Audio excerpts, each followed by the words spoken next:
नमस्कार, साक्षी news network के खास कार्यक्रम विश्व खबरों में आप सभी का स्वागत है। इजराइल पर हमला करने वाले आतंकवादी संगठन हमास ने सिर्फ यहूदियों को ही दर्द नहीं दिया है, बल्कि दुनिया को भी दिखा दिया है कि आतंकवाद का स्वरूप कितना विभत्स हो सकता है।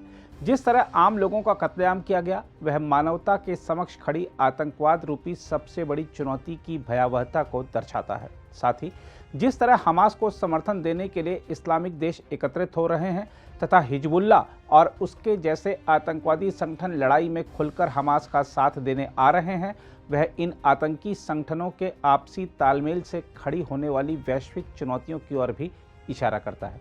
जहां तक हमास की बात है तो आपको बता दें कि इसका गठन 1987 के अंत में हुए पहले फिलिस्तीनी विद्रोह की शुरुआत में हुआ था। इसकी जड़ें मुस्लिम ब्रदरहुड की फिलिस्तीनी शाखा में हैं और इसे फिलिस्तीनी क्षेत्रों के अंदर एक मजबूत सामाजिक राजनीतिक संरचना का समर्थन भी मिला हुआ है। हमास समूह का उद्देश्य इजराइल के स्थान पर एक इस्लामिक फिलिस्तीनी राज्य की स्थापना करना है।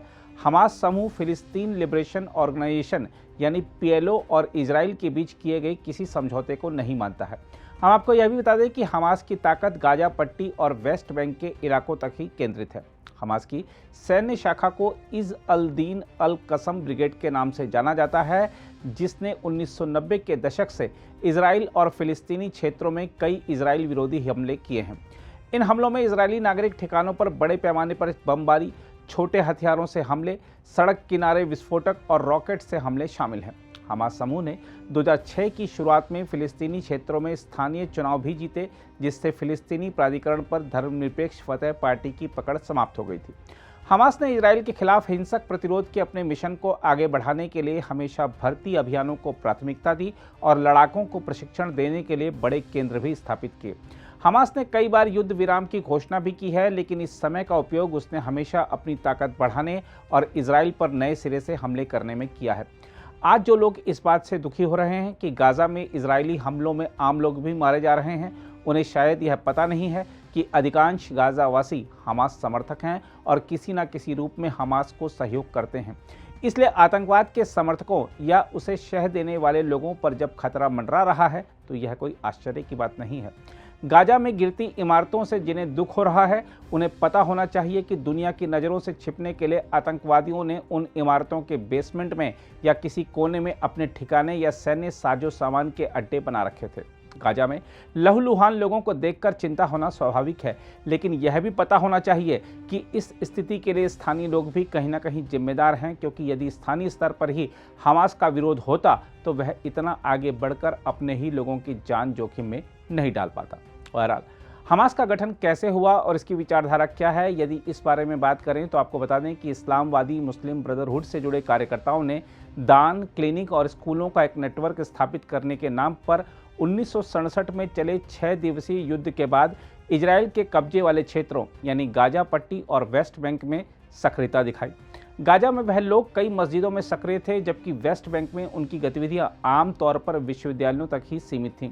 इन क्षेत्रों में मुस्लिम ब्रदरहुड की गतिविधियां आमतौर पर अहिंसक थीं, लेकिन कब्जे वाले क्षेत्रों में कई छोटे समूहों ने इजराइल के खिलाफ जिहाद या पवित्र युद्ध का आह्वान करना शुरू कर दिया था। दिसंबर 1987 में इजरायली कब्जे के खिलाफ फिलिस्तीनी इंतिफादा यानी विद्रोह की शुरुआत में हमास की स्थापना मुस्लिम ब्रदरहुड के सदस्यों और धार्मिक गुटों द्वारा की गई थी। हम आपको यह भी बता दें कि हमास एक अरबी शब्द है जिसका अर्थ उत्साह है। इस संगठन ने अपनी 1988 के चार्टर में कहा था कि फिलिस्तीनी एक इस्लामी मातृभूमि है जिसे कभी भी गैर मुसलमानों को नहीं सौंपा जा सकता है, और इजराइल से फिलिस्तीन का नियंत्रण छीनने के लिए पवित्र युद्ध छेड़ना फिलिस्तीनी मुसलमानों के लिए एक धार्मिक कर्तव्य है। हमास के सिद्धांत ने इससे इजराइल के साथ हमेशा के लिए संघर्ष की स्थिति में ला दिया। जो लोग हमास से हमदर्दी रख रहे हैं उन्हें इसके संस्थापकों और नेताओं के द्वारा दिए गए संबोधनों को देखना सुनना चाहिए, जिसमें उन्होंने खुद कहा है कि हमास एक नरसंहारक आतंकवादी संगठन है। अल्लाहुम्मा अलैका बियहूद शुल्ल अरकानहुम वदम्मिर कयानहुम अल्लाहुम्मा मक्किन्ना मिन रिक़ाब यहूद अल्लाहुम्मा मक्किन्ना मिन रिक़ाब यहूद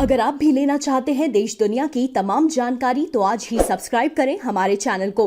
साथ ही नीचे दिए बेल आइकन को जरूर दबाएं ताकि हर अपडेट आप तक पहुंच सके।